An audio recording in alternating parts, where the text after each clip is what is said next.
to have you here. We got a great topic, a topic that I think is near and dear to my heart, and we're hopefully going to come out and change your thinking, maybe your paradigm on why we should be paying for technician training. I'll introduce my panel in a momento. We want to thank Shopware for keeping the lights on for the Town Hall Academy. It's time to transfer your shop with the only management system that will give you more profit and more time. Find out how shops using Shopware are driving up their profit with more efficient staff and happier customers. Visit shop-ware.com for a free demo. More time, more profit. I went to the Shopware cocktail party last night. It was a lot of fun. It was great. So we're not normally monitoring all the exact things that we normally would in the studio. So we do want that Zoom chat to work. We will not monitor Facebook, but so glad to have you here. I got to remember to look in my camera here. Am I looking at my camera, guys? I think so. All right, great. Hey, who's with me is Keith Williamson from Williamson's Repair and Tire in Bondurant, Iowa. Say hi. Hi. Yeah, because your names aren't up on the screen, so the people are going to have to figure out who you all are. John Long is here, partner in Schertz Auto Service in Schertz, Texas. Good morning. Good afternoon, everyone. And good to have you here. I got a Schertz t-shirt the other day. It's really cool. I love it. And Tyler Hubbard's here, owner of I-70 Auto Service, Kansas City, Missouri. Hometown boy. Hometown boy, right here. Boy, good to have you here. So here's my observation, world, is as I've met so many great people, a lot of new friends here, and I don't mind stopping technicians, and anybody that I meet, shake their hand, say hi. It's not about the show, but I really want to know what's going on with them. How did they get here? Did they pay for the training? Did they open or close their shop? And as I was telling Keith off mic, and I've told previous episodes that we've been recording here, there's an unbelievable shift in technicians that are being paid not only their wage for being here, but for all the training, and for shops that close. And then I ask the right question next, guys. So what about the revenue? Carm, we're not worried about it. We're going to make it up. It's part of the investment that we make in training. So there's the worry warts out there that say, I can't do this. And then there's people that have just decided, I'm doing this. So thanks for coming here and to talk about paying for technician training. And one of, I hope we accomplish here, everyone, is that we talk about some hows. How should we do this and the mindset of this? John, you've done this in the past, and tell me why you're so passionate about it. You just got to grow your own people. Everybody's got to grow. I just love growing people. That's what I'm passionate about. I was talking to Keith earlier about, he was possibly thinking of opening up a second location. He's not sure about it. And I said, no, this is what we're doing. I'm doing that because I want to grow people. I want to help people and grow them in our industry, and just kind of do the right thing for them. So growing them, is that like a strategic initiative for you to be sure that these techs stay on the cutting edge? Oh yes, definitely. I'm constantly looking. What's the benefit? Benefit is for all of us. It's amazing. I'm sorry, John. I mean, it's for all of us. It's the right answer, but even more, I'll bet you're more profitable. I bet you're more efficient from all of this, right? For sure. Mm-hmm. Yeah, you definitely are. And why doesn't the industry get that? I'm not sure, because they're not here. Yeah. Oh, holy cripe. That's the answer. Episode over. Yeah. Let's go home. There we go. Like I said, it's the benefit for all of us. Rising tide will raise all ships. That's just what it is. Yeah, it is. Keith, you're not far away in Bondurant. A couple hours? Yeah, 2.5 hours maybe. Yep. Have you ever brought the entire team over? Oh, every year. They're here. Yep, they're here. Are you closed? We are not closed this year because one of my advisors had a family problem that she is the single mom now. Yeah. So she is not able to leave her kids and come down for the whole weekend. Okay. So she stayed open? So she stayed there, and then I have a apprentice that is doing oil changes, tire repairs, tire mounting. So the lights are on, but there's no big numbers being done. Yeah, there's nothing really being done. So. And so if anyone calls it, you know what? I have heard, Tyler, and I'm not sure if you've heard this, but people that plan to close down and take their entire shop, they promote this to their customers. Yeah. By the way, one of the reasons you come here and we do such good work, cutting edge, always on time and under budget, whatever. Yep. We take people to training. So this is that time of the year that we close and we go. I mean, we, for lack of a better term, pulled the Band-Aid 3 or 4 years ago. And yeah, I promote it. I promote it to my customers. I promote it on Facebook. I tell everybody we're closing every year. And it's just due to the fact that, like, we want to provide the best possible customer service. And the best way to do this is to go get trained and stay up on technology. There's no way around it. So you've looked at the schedule that's going on here at Vision. By the way, one of the premier events in the entire U.S., thousands and thousands and thousands of people here, some of the best trainers in the entire world. Big expo about ready to open, so everybody can see, feel, and touch all the new tech and visit with all these great companies that support Vision. Did you go to the bar last night, John? Unfortunately, so yes, I was there a little bit too late. But rumor has it that is the best networking experience you could have. It is. Oh, it it's is by awesome. far. And there's people that they're with Cokes and waters because Mhm. they don't Yeah. drink, but that's where so much action is. That's where people get to lifelong friends. Exactly. I had a guy that had one of my technicians had a birthday, and John and everybody there sang happy birthday to my tech at the bar. I mean, everybody that was there sang happy birthday. That was a pretty neat. So Tyler, you grew up with Joe Sievert. Correct. Everyone knows Joe. Correct. Joe's always had that high training culture thing going on. Yeah, I mean, it's something I picked up on from him.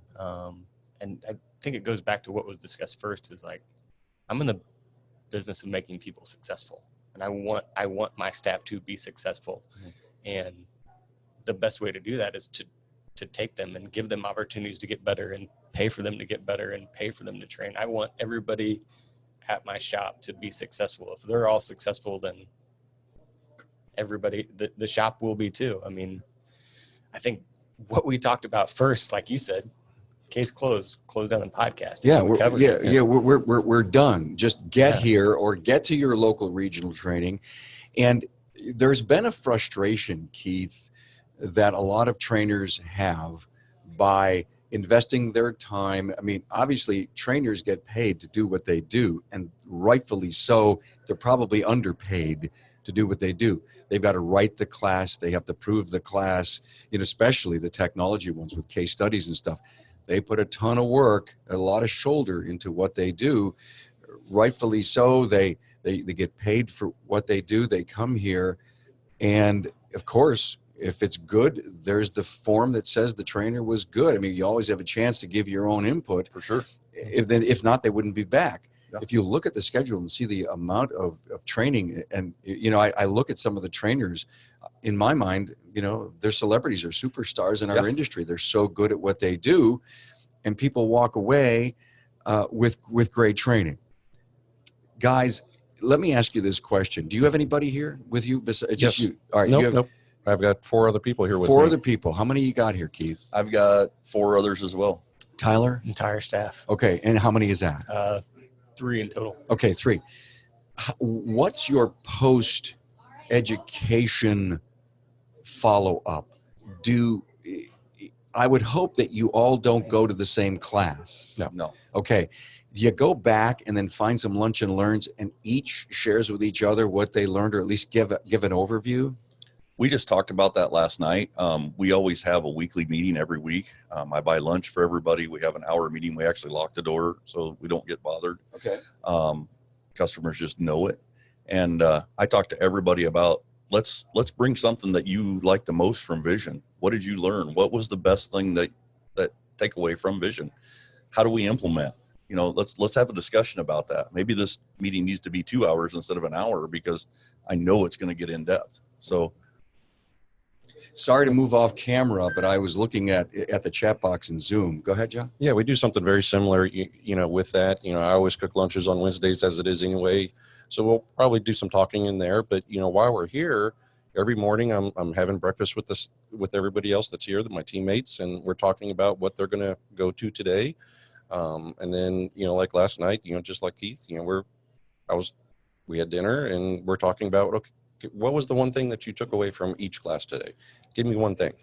I can't imagine the strength of the bonding of the team. Oh, You know, that's what it's about. Yeah, it's all about that. Yep. the friendships that you think you know each other until you go to a conference, and Yeah. then people start talking, about things that they would normally not talk about. Exactly. And you find out, and you end up probably loving them more and respecting them more, and realize that they've walked the same path you have. And that, if the culture's right in the business, you're actually watering that culture. Exactly. No, absolutely. Yeah, I mean, we had that same talk on Wednesday, hey, let's everybody go, let's everybody enjoy. I'm excited for everybody to go get better, go to classes, but let's have this thought in mind that our weekly meeting's on Thursday. So next Thursday, we're going to talk about it. And the other thing too, is I have an immense appreciation for my employees wanting to come to this. So the thing I said earlier is that if someone went to a GDI class and someone else didn't, and even if someone did a year before and there's a new and different trainer, is there all kinds of value for giving that person 1 hour to, roll up your sleeves and let me share with you the things that I learned, what I wrote in the margins, okay? Sure.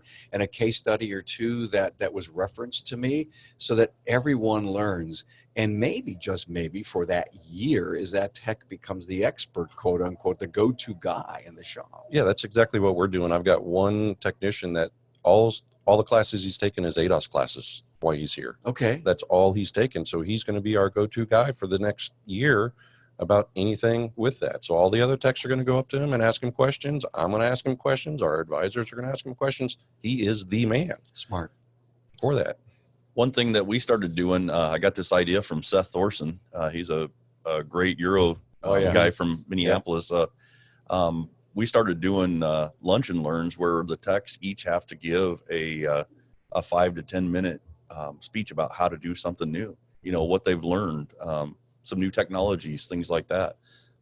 It's been great. I mean, it's great for developing your people as leaders, which we all want to do. And, if they're totally scared of talking, it's really 5 or 6 of us in a room. I mean, we work together every day. It's not the same thing as standing up in front of 3,000 people. So I've not had any kickback on that. It's been an awesome, awesome deal. No kickback, but anybody ever come up to you and say, I'm out of my comfort zone, Keith, but I'm good with this. This is really helping me. Yeah. I mean, they've said that don't sign me up to stand up in front of a class, but I'm good with this at lunchtime. With our friends, our buddies, we're here. Larry made a comment on Zoom here that he says, vision is great, training is great, but if we don't test, are we really investing right? What do you guys think of that? Yeah, so you go to a class, you go to a 3-hour class, and you how do you test what they took away? Well, like what I mentioned earlier, we're in the evening, I'm going with talking about them. Give me one thing that you learned today. So the testing part is regurgitate for me what you learned. And there's one other thing that I thought of, since we wouldn't have a formal test, but what if, on the wall is the tech and the classes right there. It's for public to see. It's never going to go away for 1 year. There they are. During the year, when anything that I took, I was able to actually case study. I remember learning that. Mm-hmm. Shouldn't that be, if there's a testing piece, is that we should always be looking for how to apply in the business the things that we learned. For sure. Yeah, that's kind of our culture. I tell the guys all the time, if you see something that is unique to you or something you learned in a class, stop. I'll stop production of everybody else, bring them over, take 5 minutes, show them that. That's how we grow. That's that's what makes this training so valuable. So I'm a naysayer. Keith, you're crazy. Close, pay for all that training? Yeah. Last year I experienced this in person. A tech from Canada was down here, and he had paid for his own training, his own hotel, and his own flight down from Canada to come to Vision. He had heard it was great. He wanted to come. there's a shop owner that ended up on the same flight that was in the same town as his. And we got to talking afterwards, and the shop owner ended up hiring this technician because he had all of his crew there and he paid for the whole thing, So this guy that didn't want to pay for training ended up losing a great technician that it was the technician that we're all looking for that wants to go training. He wants to get better, but the shop owner wasn't willing to pay for it. Well, that won't happen to me. This part, Tyler but- convinced me. Tyler convinced me. That you're not going to lose a tech. Convinced me why I should spend the money, why I should close. That if I train them, they leave. Once again, I go back to one of the very first things we talked about is I want people to be successful, and I want to treat them well enough that they're never going to want to leave me. But I want to train them good enough that they're capable of leaving me. Yeah. I mean, I think that's what we all want. We all want success for everybody in our shop. Give me an idea. What did you spend, John? I mean, come on, I don't have that kind of money. I mean, you start looking at revenue too. Yeah, it pays for itself. What do you it mean? pays for itself I bet over time. I bet you spent $5,000. Oh, you Okay. better up it a little. Yeah. But All right, I bet you spent $8,000. you can't be afraid to pay for that training. What happens when you don't pay for that training? Yeah. What happens? All right, The tech stays and he's not learning and growing? you guys haven't convinced me. How many enough. mistakes is I the mean, tech going to pay? Now we're getting into it. If he's Now, not let's here. get into it. Let's How get, much is that mistake going to cost Yeah. you? Yeah. I Okay, mean, do you he track does- your comebacks? Exactly. Is it because of the lack of training, poor processes? You learn about processes here. I know that. Oh, for You sure. got And new systems. technology that's coming out all the time. Yeah. If you don't send your tech to the training, how's he going to know what to do with that vehicle when it comes in? Yeah, and you just Yeah. talked about the GDI example. Like we went to a class and learned about GDI.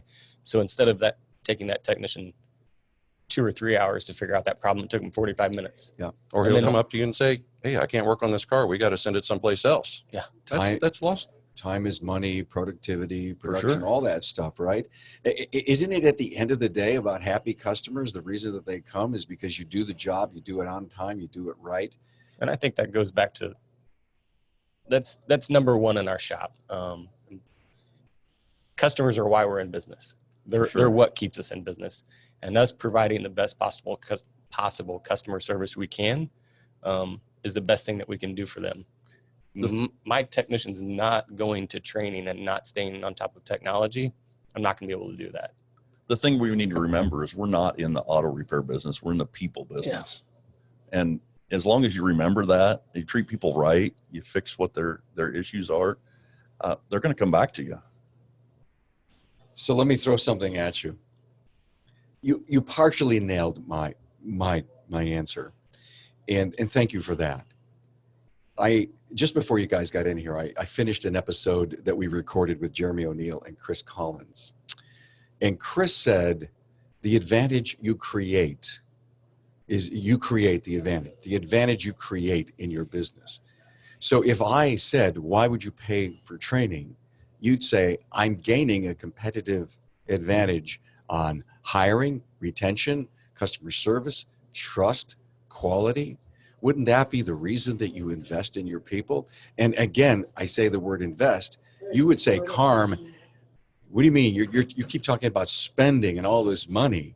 And so if you're ready to buy that newfangled balancer for $7,000, you wouldn't invest $7,000 in your people. For sure. Your people better know how to use that new equipment that you buy.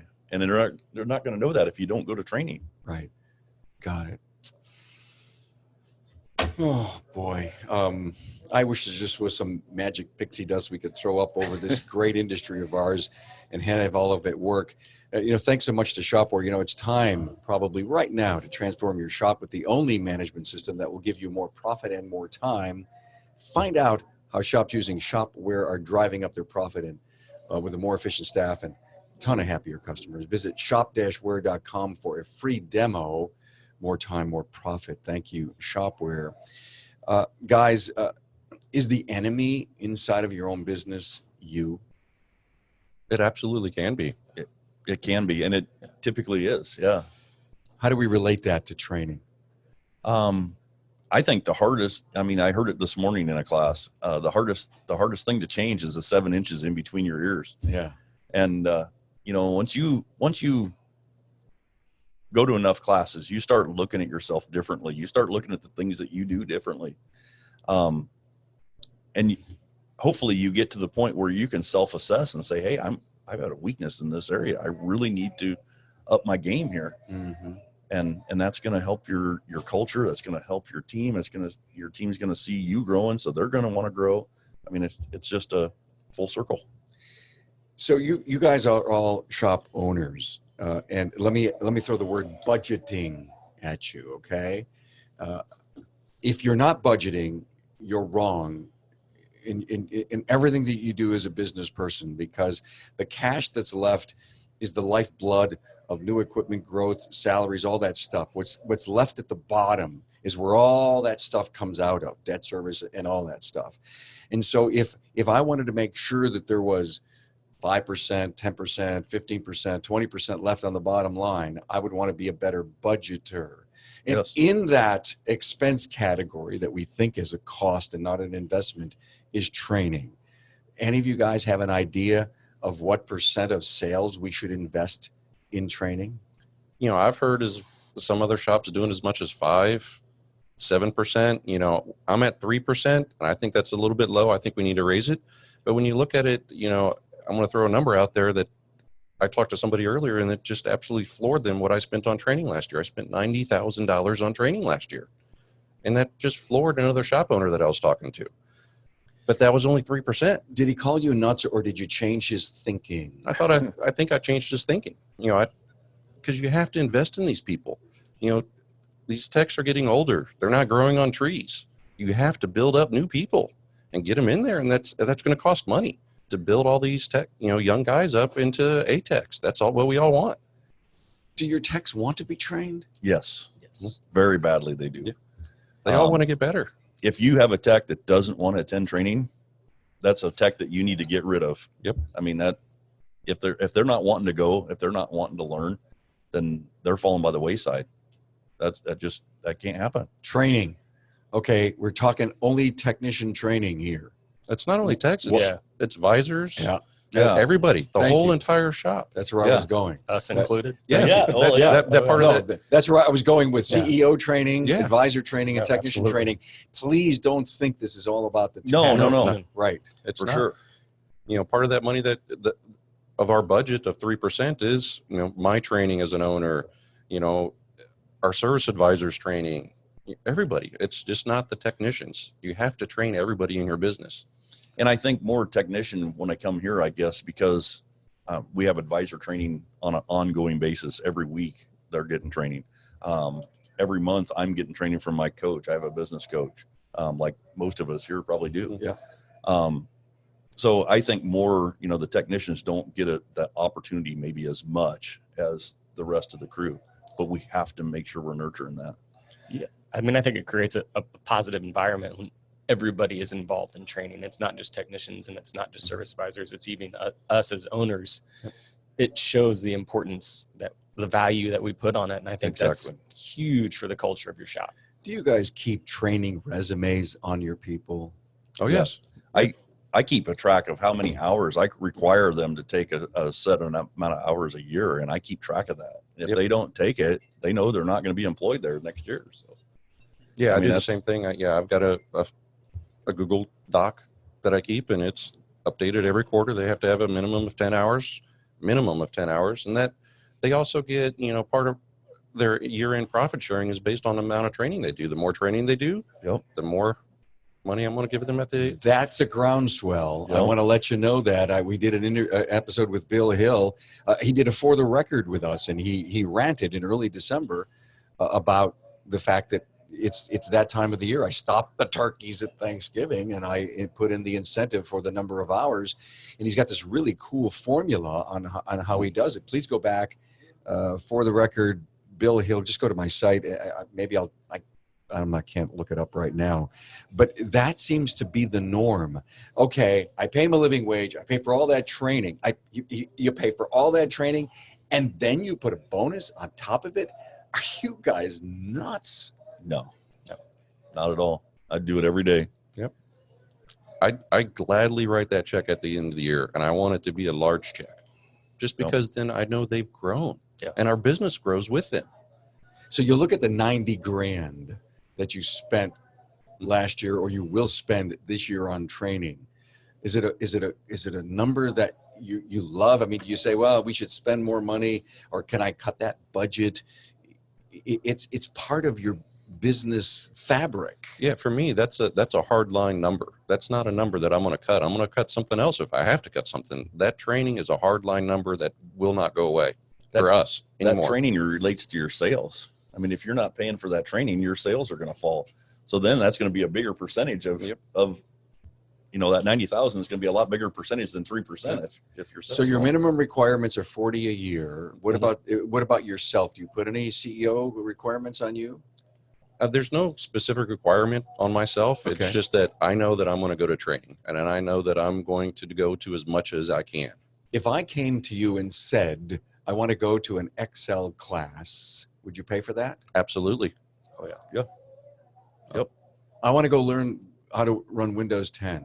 There's a class, and actually it's free at the Microsoft store. Can I have the time off? Yep. For sure. Yeah, and I think it's all evaluating how it's going to benefit the employee and also your business. I'm not looking to cutting the budget. I might be looking to, hey, this didn't end up being what we thought it was, or the benefit we got out of it. So let's look into something else.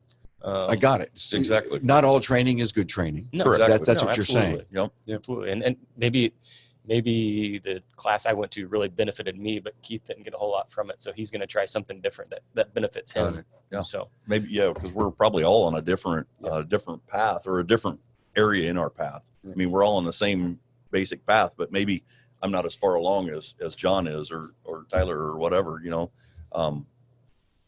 And I think that goes back to also, the training that your advisors go to or your techs go to is having that debrief. What did you get out of the class? Oh, I didn't really get out of anything of it. Okay, well, let's not do that one again. So that's part of that debriefing process that you have to have with whoever you send to training. no, I think that's huge. I mean, I think both the positives from training and also the negatives. Every class isn't going to hit. And make sure the negatives that you're filling out the request forms, you're filling out all that at the end of the class. If you didn't like the trainer, say something so that they're not back next year. Hey, I so love where this is going. And if you're listening out there and you're hovering and you're not investing, I hope we've done a good enough job to explain to you that, training is as important as paying the 941s every quarter to the government. One more shout out to Shopware, and then I've got a really important how-to thing, okay, to kind of sum it all up. Give your customers and staff the end-to-end digital experience that they deserve. It's time to upgrade your management system to Shopware. Get more profit in less time, and find out how to get a free live demo and review shop owners' testimonials at shop-ware.com. More time, more profit. Shopware. How are we going to do this? Okay, you convinced me.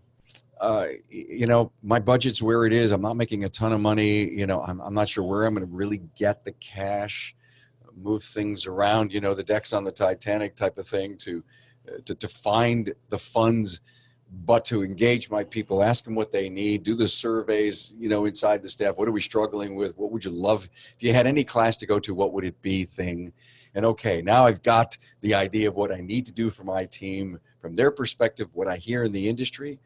How am I going to pay for this thing? Let's talk about some creative ways. I think a very simple one that we all do is we all have a pile of brake calipers sitting outside of our shop, right? And rotors and converters and mufflers and whatever else, scrap metal might be there. Start using that money for training. I mean, you get money for that. Whether you take it in or, in my case, I have a guy come in every month and picks that up, keeps all of our scrap area clean, and he gives me half of that money. He gets enough more out of it than I do. If I took it in, it's not worth my time.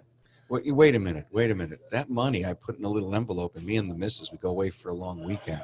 No, you save that for training. Yeah. You can absolutely, pay for training. You can go on a lot better vacations. Or buy your team lunch and have training there. Yeah. Wait a minute. Perfect. Oh, the nail right on the head. You're not going on the right vacations if you're paying it for scrap money. Yeah. God, that is just fabulous. Yeah. Oh, that's great. I love other ideas, guys. I mean, it's any way you can pay for it, pay for it. It's going to pay for itself. There's plenty of parts rebates programs out there. I know Motorcraft has one, AC Delco, Nissan actually just started doing a parts rebate program where you sign up and then your dealers report what you're buying and then they'll send you a credit card in the mail. No kidding. Yep. I just saw guys, he pulled his credit card out that's loaded each and every month from some places that they do business with. And he goes, this is my training card. This is how I pay for training for the team. So I don't necessarily use mine for training. I use it for the other expenses, the meals. I take everybody out every night for a meal. We all get together, drinks at the bar, or whatever that case may be. That's what my, AC Delco cards are used for. Yeah, and that's still part of the whole thing. That's still part of everything. Yeah, I mean, the other thing too is, look into your suppliers. I mean, I know Napa's got good training programs that we go to. There's a lot of different places you can get training from. So local or national, guys? I mean, Everything you can get, everything, all of it. I've seen some of the same classes CTI is big in our area, CarQuest Technical Institute, and I've seen some of the same classes there and the same instructors that I've seen down here at Vision. So not saying you have to come here for it. Oh, no. There's places to find it. Oh, no, there's not a second string anywhere. Yeah. I mean, the first string comes to your city. The first string comes here, goes to APAC. They're all first stringers. Yep. I know this for a fact. They wouldn't be training for these big companies if they weren't first stringers. For sure. Trust me. And look within your own staff. I mean, my lead technician, Michael Chilcutt, I can have him come in on a Saturday and train a new guy on a picoscope. I mean, he is an amazing individual that works for me. And he's a self-trainer that's within my staff. He knows how to use the equipment, and I have. And it's not that big of a deal for me to pay him a couple hours and the guys that come in a couple hours and them to have the shop to themselves on a Saturday and learn how to use some of the equipment. National training, local training, in-house training. Yes. I have the same thing. I have an A-Tech that's great with all things electrical and digital, and he will sit down and speak in words that I couldn't begin to think of at their level. He's awesome. Yeah. So, and I pay him for that. We're in the people business. Yeah, exactly. Did we miss anything here in this discussion? Not going on vacations with scrap money. Yeah.